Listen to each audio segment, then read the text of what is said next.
Easy people, welcome back to my channel at Big Steve MCFC.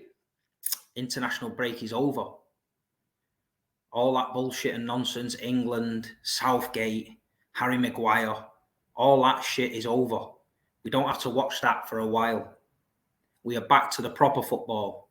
In my opinion, proper football. Manchester City versus West Ham away. Can City make it 5 out of 5? Can we go unbeaten in these first 10 games? Can we start the season better than we've ever started it before? It's a well-known fact that Manchester City start the season a bit slow. You know, we drop points, silly points. But the way we've started, and in my opinion, we've not even got out of second gear. We've played Newcastle, we've played Burnley, we've played Fulham, we've played Sheffield United, now we're on to West Ham. In my opinion, it's a tough game. West Ham have made some good signings. They sold Declan Rice in the summer. They're on the back of winning a European trophy. They signed a lad from Ajax, Kudus. They signed Edson Alvarez as well. James Ward-Prowse. So West Ham have made some good signings. They beat Chelsea. They won away at Luton. So they're in form. I think it's going to be tough. We don't ever have really an easy game there. We had a couple of 5s, I think, once where West Ham were West Ham at the time. They were down there. We tore them apart with Raheem and Leroy and that. But last couple of seasons, it's been tough, especially the one the season before last where we were 2-0 down at one point and we came back and got a point. So I just think we need to play our game. I think West Ham will come and attack us, which might work in our favour. We have picked up some injuries. Obviously, Kevin De Bruyne's out. John Stones and Grealish look like they're out. They've missed the international break. They wasn't training on Thursday. Kovacic, I believe, is carrying a knock. Didn't play any minutes for Croatia. He's got a back injury. I'm sure Pep will confirm that today. So it's looking like Matheus Nunes might make his debut for City. He's trained. Jeremy Doku played for Belgium. So he's had some minutes in the legs. Will he start? Will Bernardo go in midfield with Foden and Rodri? And will Doku go out on the right?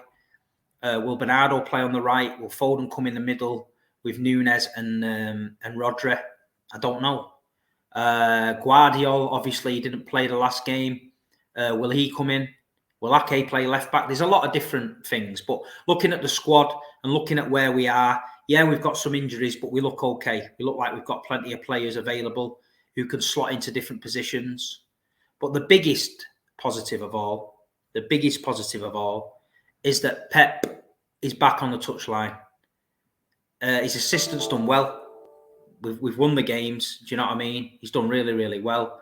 But I can imagine with Pep around the place in the training ground, just walking down the corridors and stuff, I can imagine the atmosphere being a bit different.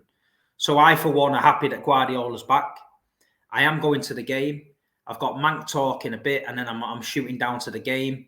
So I'll be down in Stratford Friday, Saturday, and I've got other business to attend to in London Monday, Tuesday, Wednesday.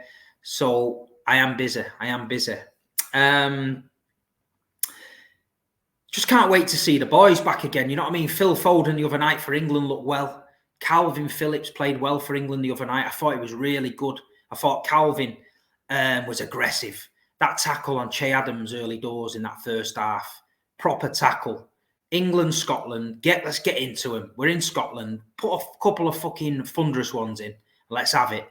Calvin did it. Set the tone, I thought. And he could get a game. With Kovacic injured, you know, this could be a sign for Pep to say, you know, come on, jump in that midfield, show me what you've got, let him off the leash. He's had 6 minutes all season, Calvin Phillips. He needs to play. If Nunes comes in straight away now, ahead of Calvin, then his confidence must be dead, because then you're thinking, he's brought Kovacic in, he starts ahead of me. He brings Nunes in, he starts ahead of me. I'm here, I'm fit, I'm playing for England, but I can't get a game. So I'd like to see Calvin start. I would. I'd like to see Calvin start from the off. I think West Ham away, perfect game for him. You know what I mean? He's had a good game for England. His confidence is going to be high. Why not throw him in? What do you guys think in the comments? We've had this before. I'm a big fan of Calvin Phillips and hoping that we can get behind him and he can get a good season under his belt. I know there's a lot of you guys think he's not good enough, which is your own opinion. I respect it. But let me know what your midfield three would be in the comments. Let me know what your midfield three would be. You know, would it be Rodri, Nunes, Bernardo? Would it be Rodri, Phillips, Foden? You know, Bernardo, Foden, Rodri. There's lots of different conundrums in there. Let me know what you think. Let me know what you think. Other than that, probably expect Guardiola to play this game at left back. Maybe Ake, Diaz, Walker. But then you drop in Akanji, who's been well. Will he play Ake left back? Will he play Akanji, Diaz, Walker with Akanji going into midfield? We don't know. I think the front three, we don't know what that will be. You know what I mean? That could be a Foden, Haaland, Doku. Could be a Bernardo, Foden, Haaland. Could be a Doku, Bernardo, Haaland. We just don't know. You know what I mean? It's down to Pep to see where it is. Could Oscar Bob get a game? Oscar came on, looked really, really well. So there's a lot of different team conundrums, shall we say, that we could see. I'm just looking forward to getting it back, the football, getting this. I think if we win this game and we won 5 out of 5 and a Super Cup, I think that's a fantastic start to the season. I think the rest of the Premier League is starting to think then, hold on a minute. Before we even get going, this lot could be pulling away. And that's what we want. That's what we want. We've got another game, Forest at home. You know what I mean? Wolves. So coming up away. We've got a good run. But then there's a monster, mad run where we've got like United, Liverpool, Arsenal. It just all starts coming out of nowhere. So, you know, it's good to get the points on the board. Talking about the new boys, Doku and Nunes. I believe Nunes and Doku been training well. I know Doku played for Belgium. Didn't hear much about Nunes. I don't know if he was in the Belgian, in the Portuguese squad. So I don't know if he'd been training back at Manchester, but I bet he's itching to get going. You know what I mean? He's itching to get going, working under Pep. You know, he's a good player. We saw against Man United, first game, Wolves, that he was good in that midfield. So it'll be interesting to see how Pep goes. I'm looking forward to seeing the new boys get into the team. West Ham, you know, they've strengthened their team with kudos from Ajax, Alvarez, as we mentioned. They're going to be confident. I've seen a lot of West Ham fans online. Man City and West Ham, we have this mad relationship. I think it stems back from years ago when City got relegated at West Ham. The West Ham fans came on the pitch. They were singing loyal supporters and all that. And I think there's a bit of a mutual respect there. I know there's some lovings on Twitter, City, West Ham. I get a lot of West Ham fans who stick up for City on streams that I'm on. So, you know, it's a fantastic club, West Ham. I think the soul of the club got ripped out when they moved to that stadium. For me, it's still the worst stadium in the country. I think you're so detached from the pitch. It's untrue. I think the top tier of the away end and the bottom tier of the away end are detached. So the top tier singing one song, the bottom singing. It's a mismatch. You know what I mean? I get why they had to move there. It was a fantastic opportunity. And I think in the future, they'll redevelop that stadium to suit football more. Because at the minute, it's just a soulless bowl. Yeah, it's definitely not Upton Park. Anyway, let's put it that way. But I always enjoy going down there. I always enjoy the banter with the West Ham fans in the boozers. I'll be staying down there Saturday night as well and Friday. So if there's any West Ham fans about in Stratford or City fans and you see me having a walk about, come and say hello. We'll chat a bit of football. Wanted to talk about Julian Alvarez. Been reading a lot about Alvarez this week, coming up to, you know, with last season with the trophies he's won, and he won the treble and he's won the World Cup and stuff. Should he get major awards and things like that? But there is a case for that. If you think about Alvarez last season, he won all these trophies and he literally contributed to every one. It wasn't a trophy he won where he was sat on the bench all the time. He was scoring goals in the World Cup. He got 17 goals for City last season. The young kid deserves it. He deserves something. You can't win that amount of trophies and not get anything. This season, he started well. Pep's trying to find a spot for him in the starting 11. He's chipping in with goals again. I think he's only going to get better. And it's frightening to say that we've got two strikers, Erling Haaland, Alvarez, one of the best two, if not the best striker in the world, in my opinion, Haaland, but in the top 10 is Alvarez at least, and he's only young. And they both play for Manchester City. So it's fantastic that we've got these players in the club.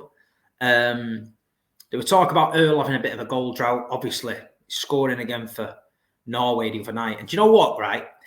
Norway the other night, they crossed the ball in. He jumped about 5 foot above anybody and smashed it in the net. City don't do that. It's very rare we chip them balls in the box like that, unless we need a goal near the end. I'm hoping with Doku in the team that he's got the pace to get on the outside and get that ball whipped in, and we can get Erling Haaland on the end of some of these crosses. That's my dream. Because there's games where Erling's just floating around, not doing an awful lot, but he'll pop up and score 2 or 3. I'm thinking, Lord of Averages says to me, if you fire 10 crosses in that box, Erling's getting on the end of 5. Might not score all 5, but he's getting on the end of them. If you're passing around on the edge of the box, it looks nice and pretty. But when you've got the world's deadliest striker in the box, the ball has to be in the box. Lord of Averages tells me, get the ball in the box. And that's what frustrates me sometimes. But we'll see. He got 2 goals last time at West Ham on his debut. Let's hope the big Viking can carry on scoring, hit the ground running again. Just as I was doing the stream, it got announced roughly that we've signed a new left-back. A left-back, yeah, you heard it correct. Manchester City could have signed a left-back. Valentin Barco, 19-year-old left-back from Boca Juniors. Argentinian with ginger hair. He don't look Argentinian to me.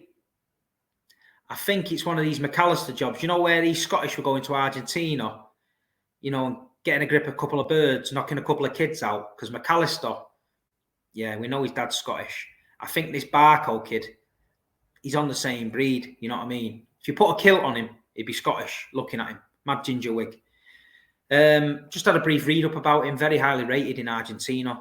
Boca fans seem to love him. I think City's just jumped in early doors because it could be another Alvarez deal where he's going to get minutes for the national team and his value is going to go up.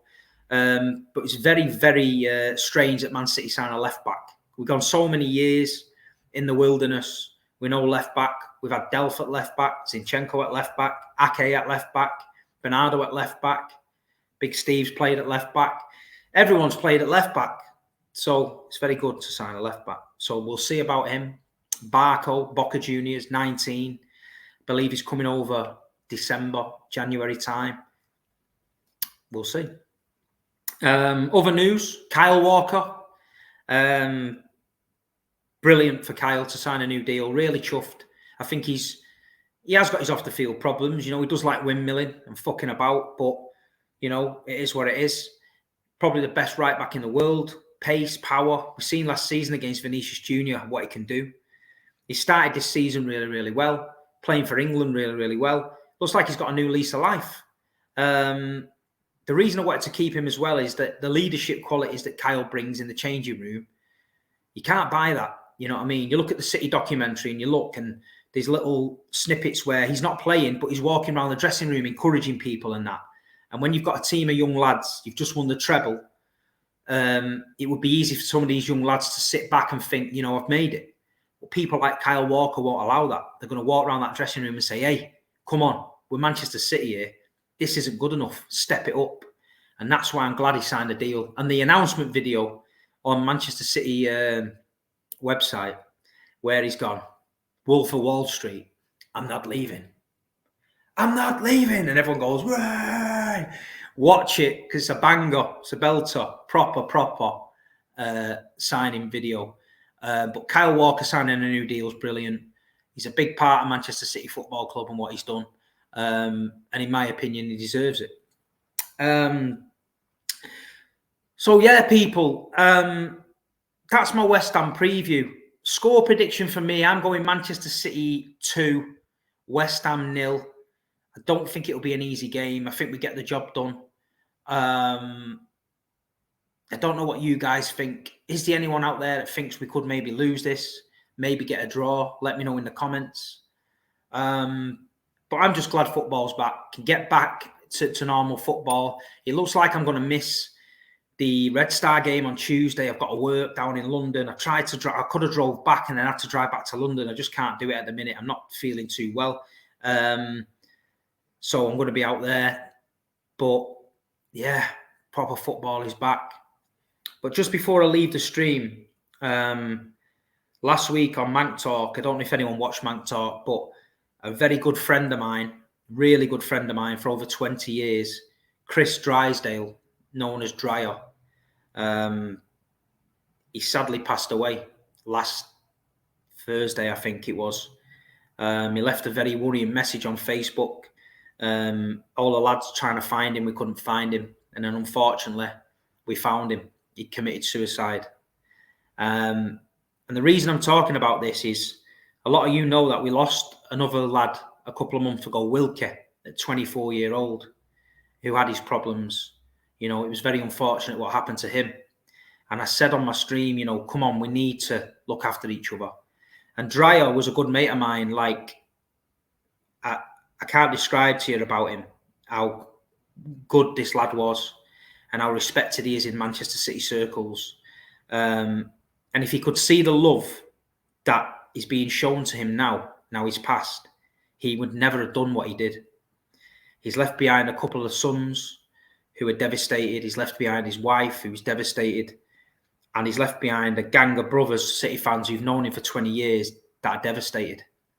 And the reason I'm saying this is people reach out to me online sometime and tell me they're struggling in life and they're feeling suicidal and things. And I try to help the best I can, but I'm not qualified. I'm not qualified. And this is happening a lot. A lot of young lads and a lot of young girls, Manchester City Football Club and football in general is their life. And they go out at a weekend and they get on the beers and they get on other substances.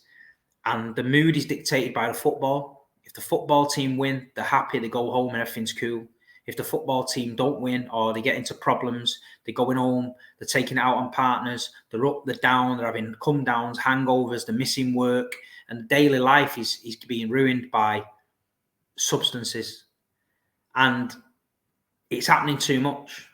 There's 4 City fans I know in the last 2 months, 3 have committed suicide. And it's getting too close to home. And this one's affected me a lot. I can't lie, it's affected me a lot. We raised a lot of money for him, for the funeral. We're doing an auction. The Manchester City players have donated a lot of shirts for auction. And the club has invited the family into a box for the Red Star game, and they sent a wreath. So the club has been fantastic. But in my opinion, Manchester City Football Club needs to get a mental health partner. They need to get a mental health charity on board with the club, working with the club to save lives. Because I know for a fact there's people watching this now who know what I'm talking about, who are struggling. And there's people watching this now who are going to go out at weekend and going to get on the beers, and going to get on different things. And then on Monday morning, Tuesday morning, they're going to be a mess. Well, we need a helpline connected to the club where if you are feeling down, if you are feeling like you don't want to be on this planet, you ring this helpline, maybe talk about City to someone, but talk to someone. Do you know what I mean? Get help. Please, please get help. If you are struggling right now and you're watching this, I beg you to get help, because this one has hit hard. Wilkie was a kick in the teeth, bad. And just as we thought we were trying to get over it, this one's happened. And Dryer, God bless his soul, what a guy. Do you know what I mean? What a fantastic lad. The life and soul of the party. Biggest City fan you'll ever know. Loved the club. Fighting for the club to the death. Just couldn't fight his demons. And I'm sorry to end the stream on a sad note. I am, but it's affected me a little bit, and it's helping me talking about it, because I've known Dryer all my life. I had 20 odd years, and I've got some fantastic memories with him. I know his wife well. I went to the wedding, and it's really touched home that he's gone and done this. So all I'm saying to people is this: please, people, if you're struggling, if you're going out at the match at weekend and you're getting on the beers and you're doing other things, think about it. Think about it, because something's going on. I don't know whether they're putting things in the drugs. I don't know what they're doing these days. I don't know anything about drugs and that. But all I'm saying is something's different, because these lads are strong lads, but they're taking their own lives, and it's not good. So please, anybody, there's a charity on Instagram called Mind, Body and Soul. I'm going to try and put the links in there. They've got a helpline you can ring and you can speak to someone. The Samaritans are 24 hours. You can speak to them. There's a charity just being set up in Lancashire called Casual Minds. It's been set up by casual lads who have been through these problems. They've got a helpline coming up where you can call them. These lads go to the football. They have a drink. They know what you're going through. Call these people if you're struggling, please. So listen, that was my little moment just to get a bit of a message across. But if there's anyone at Manchester City that watches this, who's involved in that, who can maybe recommend someone at the club I can speak to, because I really do think that Manchester City need to be ahead of the game on this, and we need to link up with a mental health charity and work together to make sure our supporters and our community of fans have got somewhere they can reach out to and get help if they need to. Listen, people, enjoy the game, enjoy your weekend. Please think about what I've said. If there's anybody out there that's got any recommendations for mental health charities, please leave it in the comments. I'll see you at the match. If I see you at the game, come over, say hello. God bless everyone. Come on, City. Let's win. West Ham. Let's go. Come on, the Blues.